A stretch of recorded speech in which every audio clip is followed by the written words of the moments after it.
Bom dia! Hoje eu vou trazer meu testemunho há muitos anos atrás, quando eu era católica, fui batizada na Igreja Católica, fiz a crisma, a primeira comunhão, e aí eu comecei a ler, estudar, contemplar na Bíblia.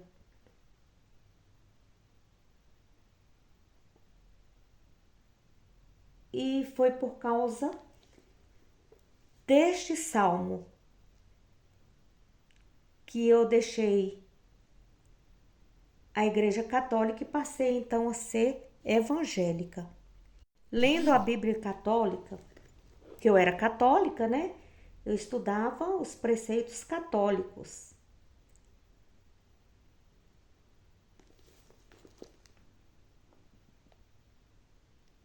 Na edição pastoral, tá lá no Salmo 115.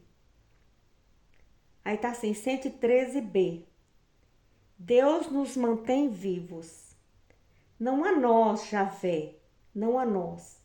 Honra sim o teu próprio nome, por teu amor e fidelidade.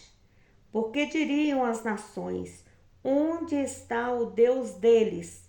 O nosso Deus está no céu e faz tudo o que deseja.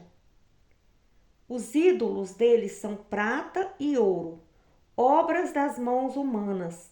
Têm boca e não falam, têm olhos e não veem, têm ouvidos e não ouvem, têm nariz e não cheiram, têm mãos e não tocam, têm pés e não andam.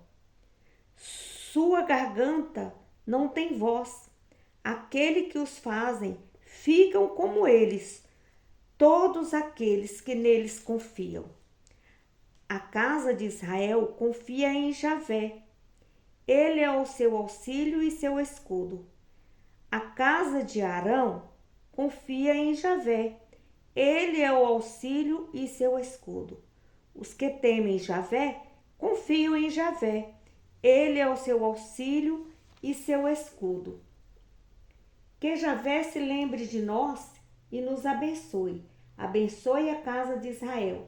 Abençoe a casa de Arão. Abençoe os que temem Javé, pequenos e grandes. Que Javé os multiplique, às vezes, a vocês e a seus filhos. Sejam abençoados por Javé, que fez o céu e a terra. O céu pertence a Javé, mas a terra ele a deu para os homens. Os mortos já não louvam a Javé, nem os que descem o lugar do silêncio. Nós, os vivos, nos bendizemos a Javé, desde agora e para sempre. Aleluia.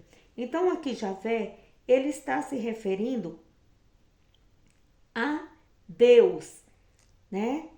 Que todos nós devemos louvar a Deus.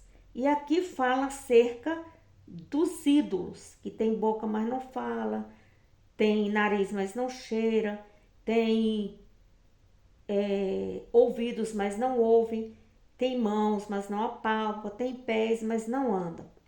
E aqui também eu pude observar no que diz respeito ao purgatório. Os mortos, lá no versículo 17, os mortos já não louvam a Deus, nem os que descem o lugar do silêncio, quer dizer, quem desce à sepultura.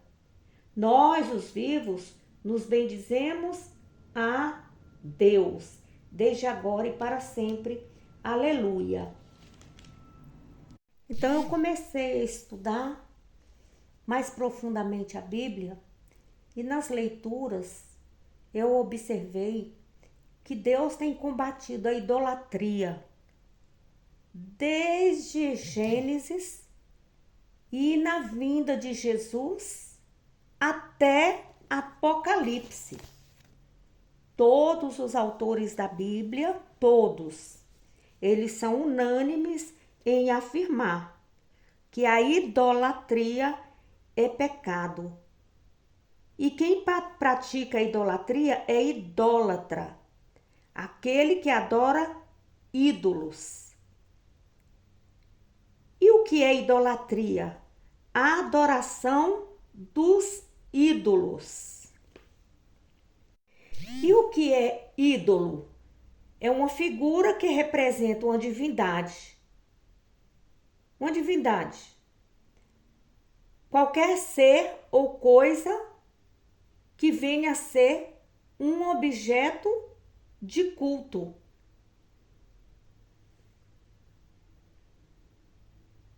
Então nós vemos aí o que é ídolo, idólatra, que é aquele que adora ídolos, seja ele de madeira, de ouro, de prata, seja qual for a representação. E nós temos mais hoje, os jovens, eles idolatram aqueles que são cantores, até cantores gospel, aqueles que são atores, e a tendência deles é o coração deles seguir tudo aquilo que aquele homem ou que aquela mulher está fazendo. Que na maioria são coisas que corrompem o caráter do ser humano. Hoje, nós temos os influenciadores. Quem são os influenciadores? São ídolos. Então, devemos alertar nossos filhos, nossos netos, quanto a isso. Sobre a idolatria. Então, eu tinha muitas imagens e esculturas dentro da minha casa. E um dia, o Senhor falando comigo poderosamente em oração, de forma que, para onde eu ia, eu ficava vendo aquela passagem bíblica na minha mente. E eu falei, quer saber de uma coisa? Comecei a orar a Deus para tirar isso de dentro do meu coração. Senhor Jesus, purifica o meu coração. Eu quero ser pura e limpa. Tirar de dentro do meu coração essa idolatria de estar com imagem e escultura dentro da minha casa, dentro do meu lar. Com essa devoção, porque devoção é a mesma coisa de idolatria. Olhe no dicionário para você ver o que é devoção.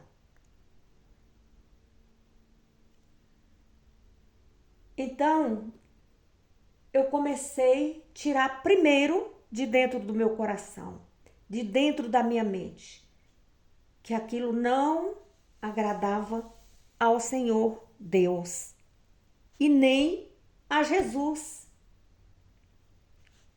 Porque em Apocalipse diz que os idólatras não entrarão no reino de Deus, no reino dos céus.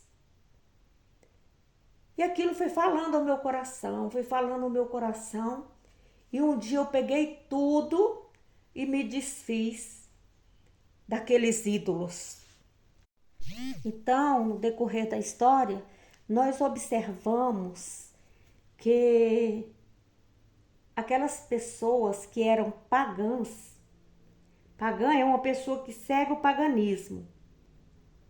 Então, o termo usado para se referir aos costumes e tradições do xamanismo, panteísmo, animismo, politeísmo, que é crença em vários deuses. Então, o sinônimo de pagã é a pessoa que é ímpia, que é descrente, que é herege, que é ateia, que não crê em Deus, que é incrédula, que é profana. Então, ela é sacrílega, ou pratica o sacrilégio. E aí Deus foi abrindo os meus olhos espirituais. Eu fui estudando, contemplando sobre aquilo. E Deus foi purificando o meu coração. Então eu digo assim, que devemos ter respeito com cada pessoa, com cada religião.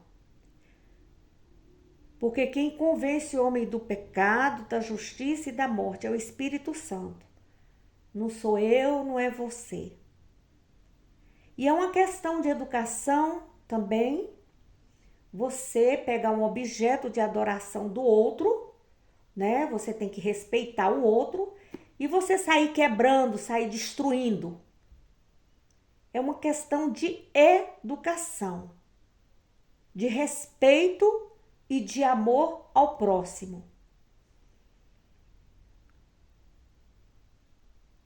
Você entrar na casa da pessoa, ficar criticando a pessoa, pegar aquele objeto de adoração,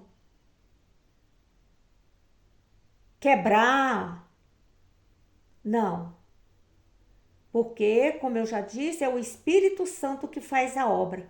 De nada adianta você quebrar um ídolo, você quebrar uma imagem de escultura, você quebrou. Mas e o coração daquela pessoa? Está onde? A mente daquela pessoa está onde?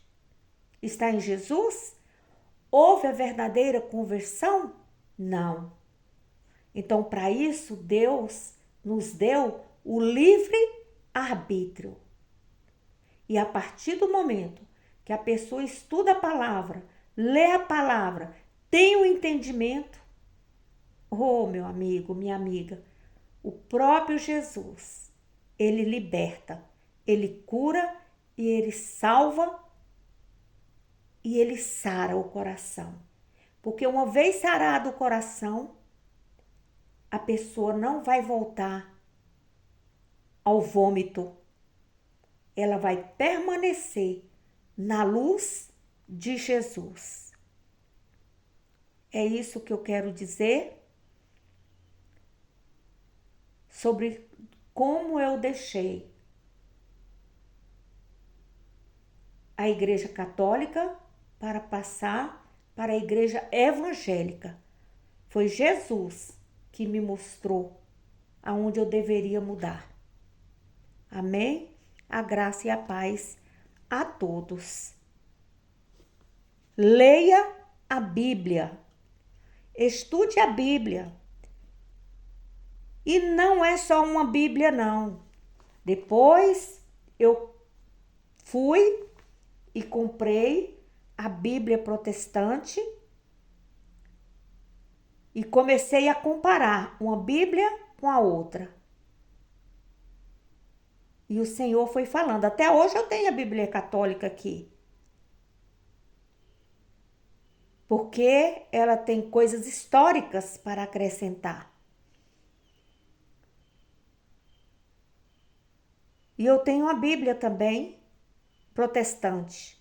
Tenho a Bíblia espírita. Porque coloco uma confrontando com a outra. Então leia a Bíblia. Busque a Jesus. Se ele está tocando no seu coração, não desanime, não tenha preguiça.